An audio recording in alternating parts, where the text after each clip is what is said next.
falou.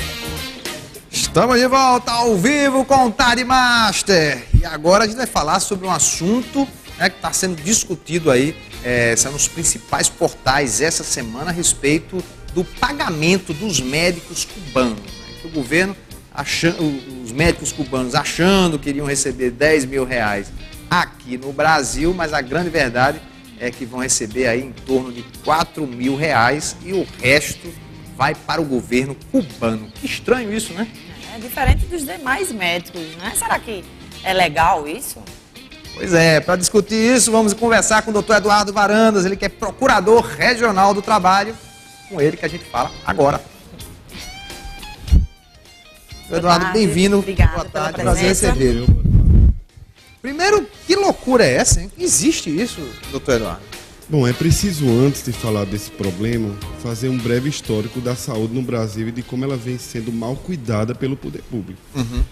A Constituição Federal prevê uma regra muito fácil para o provimento de cargos públicos, é o concurso.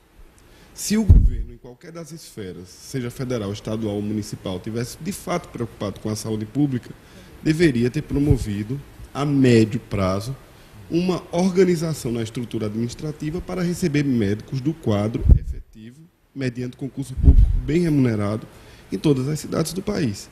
Deveria ter estruturado suas universidades públicas para que formassem mais médicos, já que nós estamos, em tese, segundo o Ministério da Saúde, com um déficit enorme de médicos nas regiões mais difíceis. Ou seja, era um problema, quando se fala em saúde pública, como direito fundamental do cidadão, era um problema que deve vir sendo planejado há 20 anos, não é? É muito fácil de diagnosticar a questão da precarização da saúde pública, mas, em vez disso, qual a linha optada pelos governos em todas as esferas? Primeiro, autorização de OS e OCIPs para precarizar a saúde pública. Antes disso, já havia cooperativas médicas para colocar, através das cooperativas, médicos de entidades cooperadas como servidores públicos. E agora, para completar o band-aid na saúde pública, como se o problema fosse de fácil solução, vem uma medida provisória autorizando a contratação de profissionais estrangeiros, ultrapassando a autonomia universitária e também atropelando os conselhos regionais de medicina. Esse é o retrato da saúde pública no Brasil. Uma grande bagunça. Verdade. Agora essa questão dessa vinda dos médicos aqui, né? Esse salário de 10 mil que o governo vai pagar, vai ficar apenas uma parte no bolso do médico cubano, a outra vai para o governo. Que coisa mais... Na verdade... Isso pode ou não pode? Não, não pode. Não pode. Respondendo de forma direta e precisa, não poderia. Por quê? Primeiro, vai criar uma situação de falta de igualdade entre os médicos cubanos e os demais médicos estrangeiros, já que só Cuba exigiu essa contraprestação. Depois, esse sistema cria, na verdade, um sistema de terceirização internacional da saúde pública brasileira. Ou seja, eu pego emprestado médicos cubanos de Cuba, pago a Cuba e Cuba remunera esses médicos de forma a menor, violando, inclusive, as regras constitucionais brasileiras. Então, na verdade, eu entendo, diante desse contexto, que há, primeiro, uma violação ao princípio da isonomia. Isonomia entre médicos estrangeiros e médicos brasileiros, e mesmo os médicos intercambistas, porque não são só cubanos, na verdade já há também médicos bolivianos e médicos espanhóis que receberão integralmente a bolsa. Os cubanos não receberão porque em Cuba há uma ditadura maléfica que permanece durante anos e anos, da qual o governo brasileiro, diga-se de passagem, é de certa forma permissivo, leniente, calado em relação à violação dos direitos humanos que ocorre na ilha. Então, o que é que acontece? Com Cuba, houve uma situação singular diante dos convênios que vão ser lavrados à luz da medida provisória, e o governo cubano vai ficar com uma grande fatia do trabalho prestado por seus médicos, quando, no Brasil, se deve vigorar a legislação brasileira e, principalmente, o princípio da dignidade do ser humano, que é o princípio da República, e do valor social do trabalho. Ao meu ver, esses dois princípios estão sendo vilipendiados e, lamentavelmente, eu vi um pronunciamento do Ministério da Saúde dizendo que a situação era perfeitamente irregular, inclusive da APAS, que é da OPAS, que é a Organização Pan-Americana de Saúde, também validando o sistema em face. A OPAS também? Também, está okay? Inclusive porque é o agente facilitador. não é? E a OPAS é um segmento da OMS, a Organização Mundial de Saúde. Só que, à luz da Constituição brasileira, que tem o valor social do trabalho como princípio da República, e no artigo 7, todas aquelas garantias da relação de trabalho no Brasil, essa situação é flagrantemente inconstitucional. O que vai acontecer? O senhor já chegou a ver alguma coisa a respeito do Ministério Público? Veja só. Eu vi, deixa eu só fazer uma observação em cima disso que o procurador falou, do posicionamento do ministro, né? Ele disse que é justo que o povo cubano receba parte destinada ao pagamento dos médicos cubanos, pois, segundo ele, o governo da ilha investiu muito na formação desses profissionais, disse o ministro da Secretaria-Geral da Presidência da República, Gilberto Carvalho. Essa argumentação se coadunaria com a legislação ditatorial de Cuba, não com a legislação de um Estado democrático de direito, como, em tese, deveria ser o Brasil. Deixa eu só abrir um parênteses, né? Fala para o ministro também, né, que ele deve ter se formado numa Universidade Federal e dá uma parte para o governo brasileiro, né, já que a Universidade Federal dessa premissa, pagou os estudos dele. Mas é o que eles aceita, tentaram, né, fazer aqui, né? Nesse último pronunciamento, essas últimas mudanças do Mais Médicos, era que os estudantes brasileiros iriam servir 2 anos devido ao alto investimento do governo nas universidades. Esse é outro ponto a ser questionado. Na verdade, a medida provisória se encontra sub iudice no Supremo Tribunal Federal, através de 2 ações de inconstitucionalidade promovidas por entidades ligadas à área de saúde, Associação de Médicos e uma outra entidade. Existem 2 mandados de segurança que foram interpostos também no Supremo Tribunal Federal, além da questão estar sendo discutida na Justiça Federal em alguns pontos. O Ministério Público do Trabalho, a nível nacional, em Brasília, abriu procedimento investigatório para verificar a questão da regularidade do pagamento dos direitos sociais garantidos pela Constituição, e aí vamos ver o deslinde.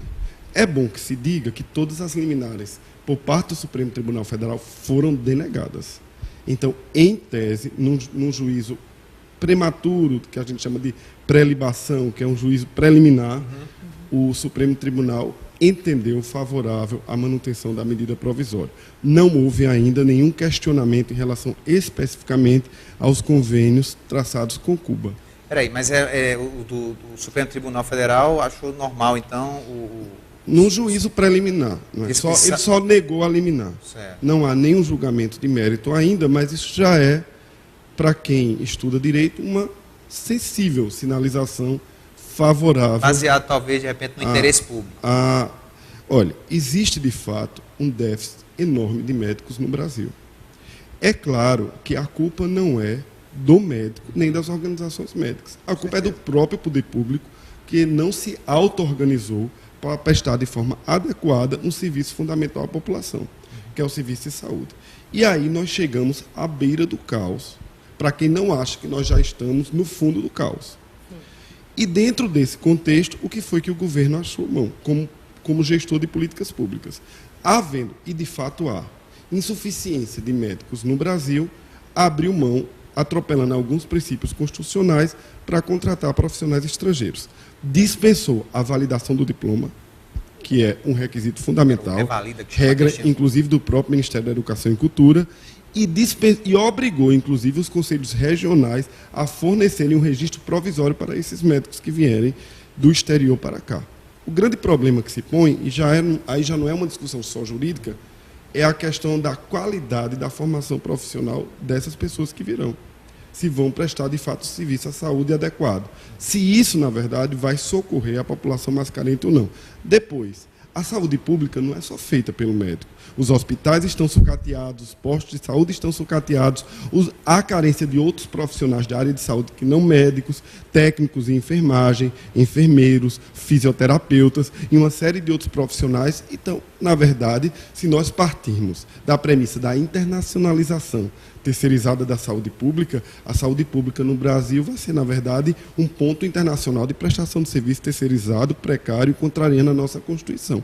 E nesse aspecto, eu que já venho, digamos assim, fiscalizando a saúde pública há pelo menos 10 anos, desde as cooperativas, agentes comunitários. Daqui a pouco o senhor vai falar a respeito disso também. Pois é. Eu acho que a situação não tende a melhorar da forma como ela está sendo posta. Vai haver, eventualmente, uma melhora mínima, mas a estrutura, a parte finalística fundamental, que é um serviço de saúde planejado a médio e longo prazo, com qualidade, com profissionais concursados, com toda uma estrutura pessoal e física de um hospital funcionando adequadamente, eu penso que no Brasil está muito longe da gente chegar lá. Eu ouvi até que muitos médicos falam exatamente disso, que o problema maior, lógico que existe o déficit de médicos, mas havia o problema exatamente da estrutura, quer dizer, porque às vezes não adianta só o médico estar lá na cidade se você não tem como fazer exame nenhum, não tem laboratório para dar suporte ao trabalho do médico. Né? Não tem. E outra coisa, aí eu falo da minha área, que é a área de meio ambiente do trabalho, a situação de condição de prestação de serviço é terrível. É quase um açougue humano. Os médicos não têm os equipamentos de proteção adequados, falta remédio nos hospitais. Um dia desses chegou a denúncia, e de fato foi averiguado, de se utilizar uma furadeira em cirurgia de crânio no próprio hospital de trauma. Foi averiguado por uma perícia, a gente tem a perícia no procedimento investigatório. Então, dentro desse contexto, nenhum médico estrangeiro, como nenhum médico brasileiro, fará milagres. Agora, o que eu não acho adequado, e isso me preocupa muito, é saber que se pode vilipendiar a ordem jurídica vigente, atropelar a autoridade de certas instituições do país, como os conselhos regionais de medicina. Inclusive, tem uma outra polêmica em cima disso, porque alguns conselhos disseram que não iam liberar o registro. E o governo federal disse que ia entrar com ação, que eles iam trabalhar sobre medidas judiciais. O problema é que a medida provisória tem eficácia de lei. A medida provisória os obriga a fornecer o registro profissional. Então, mesmo que os conselhos não queiram... Que a premissa que o Supremo Tribunal Federal não suspendeu a eficácia de nenhum dispositivo da medida provisória, então os conselhos regionais de medicina terão sim que fornecer o registro temporário aos médicos intercambistas. Mas a medida provisória ela funciona até 90, 120 dias? Mas aí possivelmente vai haver a votação no Congresso Nacional, vai ser convalidada em lei, porque lembrando que nós estamos avaliando a medida provisória à luz do contexto brasileiro, que é nebuloso, que é absolutamente assassino da saúde pública. Nós tivemos uma tentativa, e é lei, inclusive, de precarização da saúde pública pelas OS. Foi lei e aprovada pelo Congresso Nacional. Está sob júdice no Supremo, mas passou pelo crivo do Congresso, dos representantes do povo brasileiro.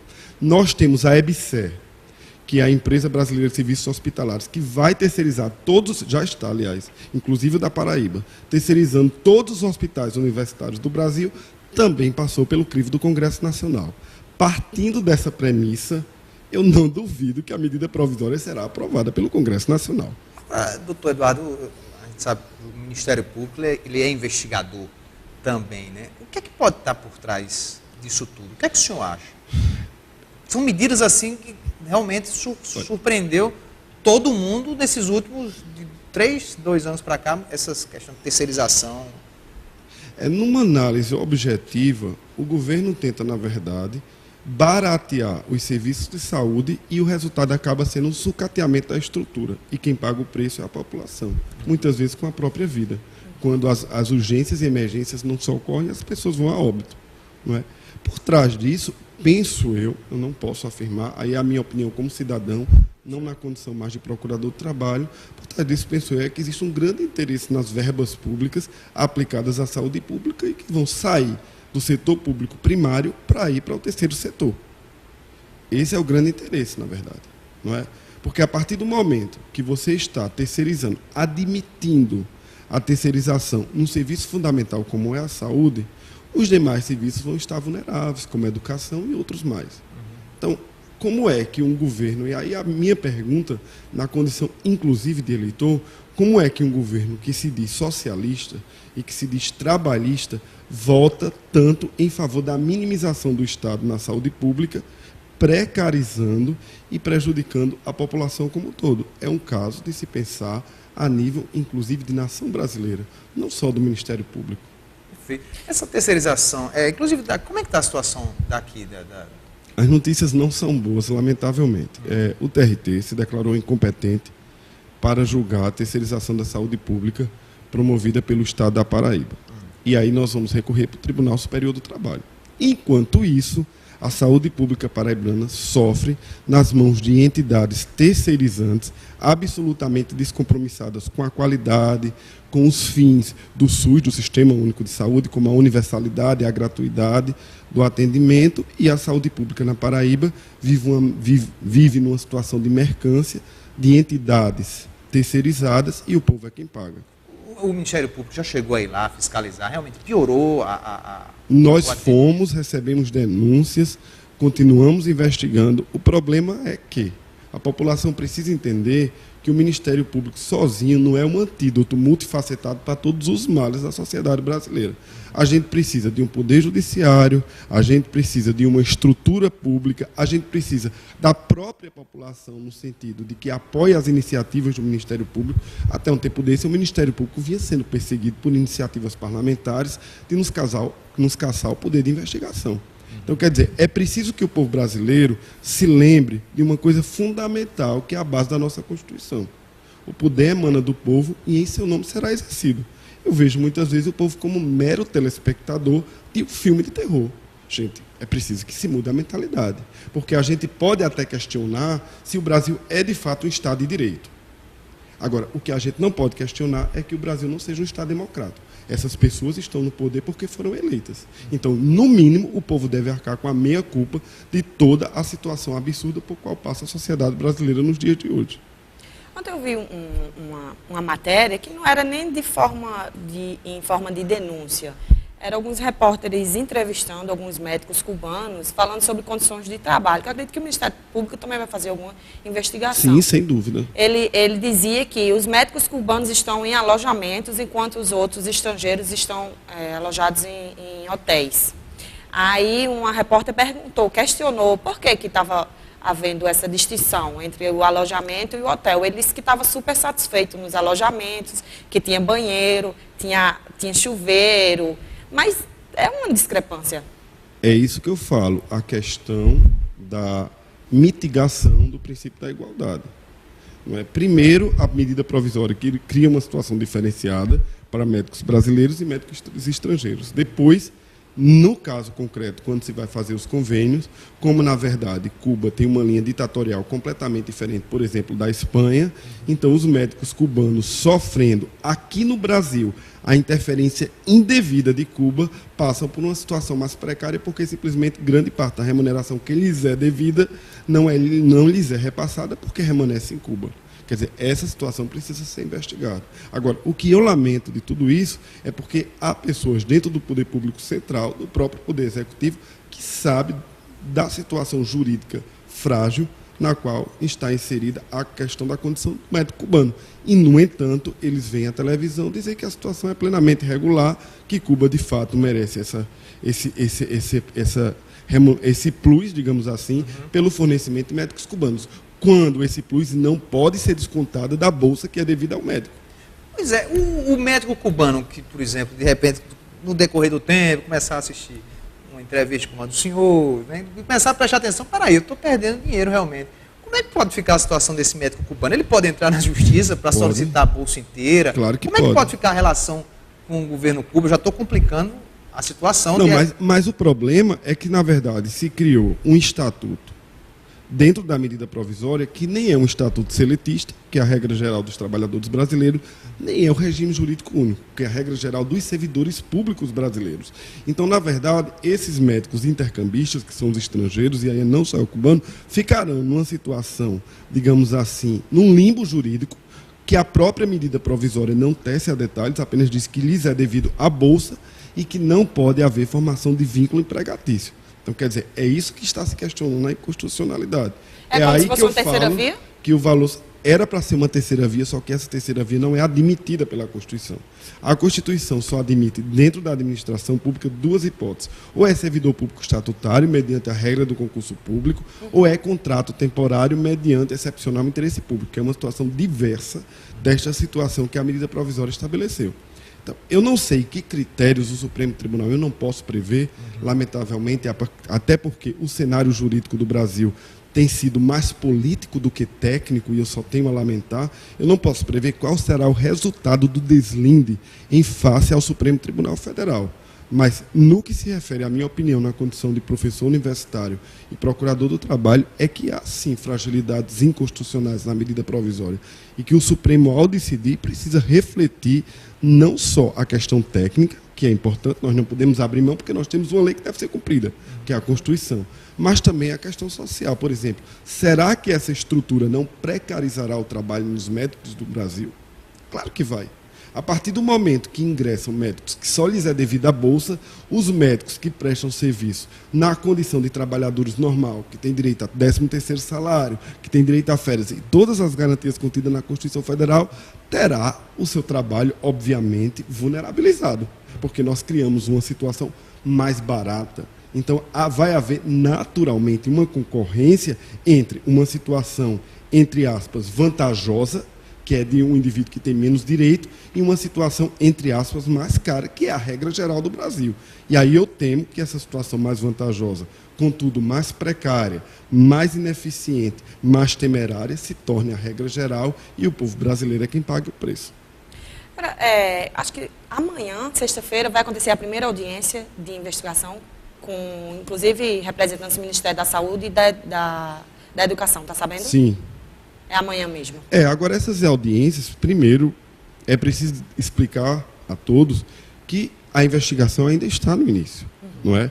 Se tivesse que haver uma mudança imediata no sistema, deveria ter sido feita por uma eventual medida liminar concedida pelo Supremo. Até agora, todas as ações ingressadas na Justiça, seja por entidades médicas, seja por um deputado federal, enfim, foram todas denegadas. Então, a tendência que eu vejo nesse aspecto é de haver um receptáculo da medida provisória. E aí, quando o Supremo Tribunal Federal for avaliar o mérito, a questão já vai estar enraizada na nossa estrutura da saúde. Aí vai ser muito mais difícil extirpar, se eventualmente houver uma mudança de entendimento, porque já haverá uma quantidade enorme de médicos estrangeiros, o sistema já estará totalmente implantado e dentro da estrutura do Sistema Único de Saúde e, possivelmente, outras iniciativas dessa natureza ampliarão eventualmente, por exemplo, para enfermeiros, para fisioterapeutas, não se sabe, não é? Não se tem como prever. O Brasil tem uma estrutura política tão assim imprevisível, tão mutante, eu não arrisco dizer nem o que acontece amanhã. Então, é lamentável toda essa situação. Nós sempre pregamos a regra do concurso público. É lamentável que os administradores, os gestores, não tenham previsto esse déficit na mão de obra médica e não tenham criado mais universidades federais ou ampliado as vagas há 10, 15 anos atrás, porque um governo sério, ele trabalha com dados estatísticos sérios e planeja o país a médio e longo prazo. Isso no Brasil não se faz. É verdade. E a questão dessas cooperativas médicas? Bom, O que é, na verdade?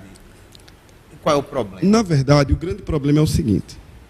O Estado, que eu digo Estado lato sensu, poder público, ele sonega ser o principal protagonista da saúde pública. Então, ora ele quer passar para cooperativas, ora ele quer passar para a OS, como é o caso daqui da Paraíba, lamentavelmente, da Cruz Vermelha e outras, ora quer passar para a OCIPS, ora quer agir através de contratações precárias, como essa questão do programa Mais Médicos para o Brasil, que é o da medida provisória. Então, quando isso acontece, foi o caso das cooperativas, foi na verdade, o primeiro passo em favor da precarização da saúde pública. Não se fez concurso para médico, não se pensou numa estrutura administrativa de um hospital público no que se refere a pessoal e se colocou tudo em mãos de cooperativas médicas.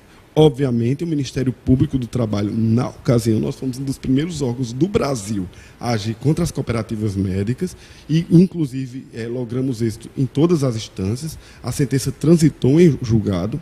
O que é que acontece?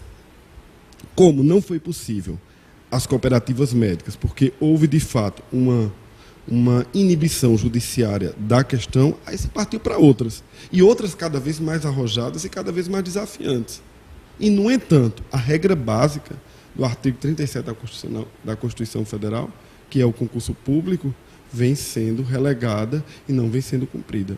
Então, como é que um membro do Ministério Público, compromissado com a Constituição da República, que acredita ainda existir uma possível justiça neste país de injustiçados, vê uma situação absolutamente embaraçosa que vai criar problemas por todos os lados, como esta e outras que nós já enfrentamos, dentro de um direito fundamental, que é o direito à saúde, num país que é um país ainda de pobres e um país ainda de povo carecedor dos mais princípios comezinhos ligados à cidadania.